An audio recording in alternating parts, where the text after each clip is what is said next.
এখন গর্ত থেকে বেরিয়ে আসছে। এখন তারা আমাদেরকে সংস্কারের তালিম দিচ্ছে, সংস্কারের তালিম দিচ্ছে তারা আমাদের।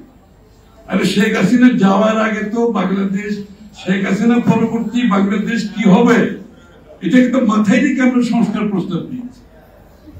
হাসিনা পরবর্তী কিভাবে বাংলাদেশ চলবে, নতুন বাংলাদেশ আমরা করবো, এটাকে মাথায় রেখে আমরা সংস্কার দিয়েছি।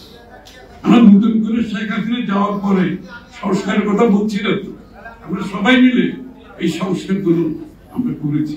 27 দফা বিএনপি ছিল, আমরা যখন যুগপথে আমরা ঐক্যবদ্ধ হয়েছি তখন ওনাদের মতামতের পরিপ্রেক্ষিতে এটা 31 দফায় দিয়ে দেওয়া হয়েছে এবং 31 দফার সংস্কার বাস্তবায়নের জন্য আমরা যে আগামী নির্বাচন পরবর্তী জাতীয় সরকার গঠন করে 31 দফা বাস্তবায়ন করব, সেই কোথাও বাংলাদেশের মানুষের সামনে তুলে ধরা হয়েছে।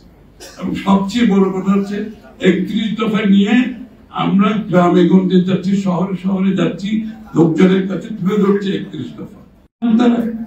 বাংলাদেশের রাজনীতিতে সংস্কার প্রস্তাব নিয়ে জনগণের কাছে যেতে এর আগে কোনোদিন দেখেছেন আপনারা? কোনোদিন দেখেন না। এই প্রথম বাংলাদেশে সংস্কার প্রস্তাব নিয়ে জনগণের কাছে যাচ্ছে, তাদের সমর্থন চাচ্ছে।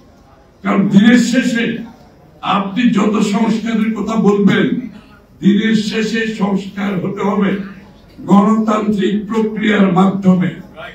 গণতান্ত্রিক প্রক্রিয়ার বাইরে গিয়ে কোনো সংস্কার করা যাবে না। এখানে কাউকে নতুন মালিকানা আমরা দিই নাই, বাংলাদেশের মানুষের মালিকানা অন্য কাউকে মালিকানা দিই নাই যারা আগামী বাংলাদেশের সংস্কার করবে। বাংলাদেশের সংস্কার হতে হবে গণতান্ত্রিক প্রক্রিয়ার মাধ্যমে, বাংলাদেশের মানুষের সমর্থনের মাধ্যমে। তার বাইরে সংস্কারের কোনো সুযোগ নেই।